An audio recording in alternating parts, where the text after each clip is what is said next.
I can't breathe.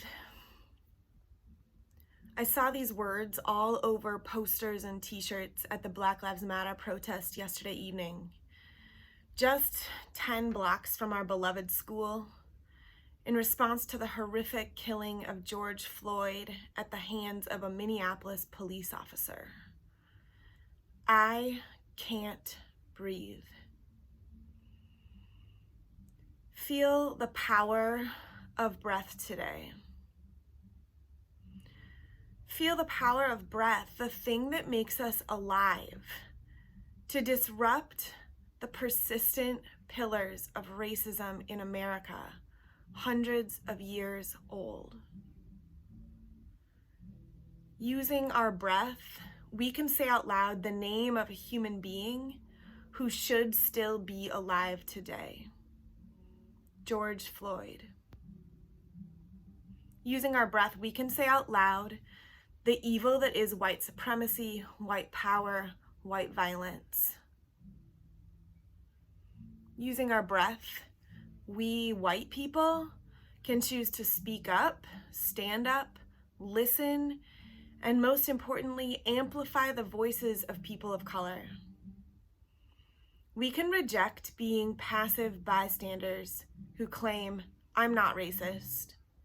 And instead, we can see the ways that our own actions interact with the systems and structures our ancestors created and sustained to disenfranchise people of color.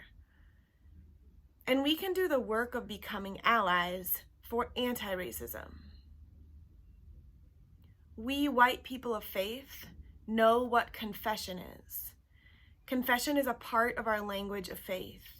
We can confess the ways that we benefit from racist systems, while Black and brown sisters and brothers struggle.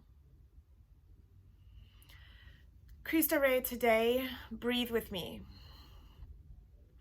Breathe in a commitment to change hundreds of years of systemic racism that seeps into the minds of white people to see Black people as criminals.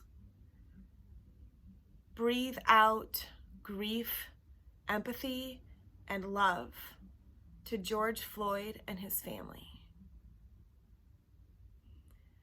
Breathe in peace for your own trauma and fear. Breathe out healing for the repeated trauma of police killings in Black and brown communities. Breathe in the terrorizing reality of white violence against Black and brown bodies. Breathe out a call to uplift, honor, see, hear, and love the full and human and beautiful and diverse identities of Black and brown people.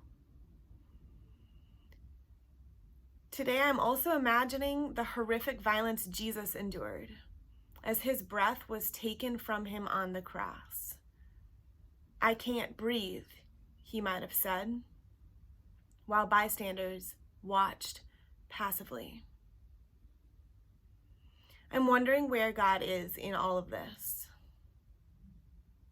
And I think Jesus' suffocation, his loss of breath on the cross, tells us that God is with whoever is suffering, whoever can't breathe due to suffocation, grief, loss, pain, or racism. So this is where we go. We go to the places in our society that need breath and aliveness. Students, you breathe life into dead schoolwork, seeing your own potential to learn and become who you want to be. Teachers, we breathe life into each and every interaction with students, letting them know they are worth working hard for, letting them know that we see and hear them. Coaches and custodians and security and transportation and nutrition coordinators and deans and principals, you breathe life into our community by providing encouragement, constant support, cleanliness, safety, and food. We all breathe life into our collective society as we stay home, making sure hospitals don't become overwhelmed with patients who are fighting for breath. Please pray with me, Cristo Rey. God, be with Black, brown, and white protesters today.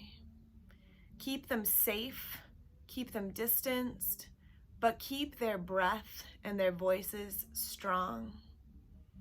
Show us how to use our breath, our aliveness, to speak up against racist systems, policies, and people. Help us breathe life into our world, creating a place where Black and brown bodies are not endangered, but instead treasured. Help us make Cristo Rey a space of equity, a space where white people name their privilege and get out of the way, a space where Black and brown people's voices are heard and valued, a space where Black and brown bodies are physically, psychologically, and emotionally safe, a space where true community across racial divides is possible, breathing, and alive. When all we hear is a repeated, "I can't breathe," give us strength to hope for resurrection and aliveness. Amen.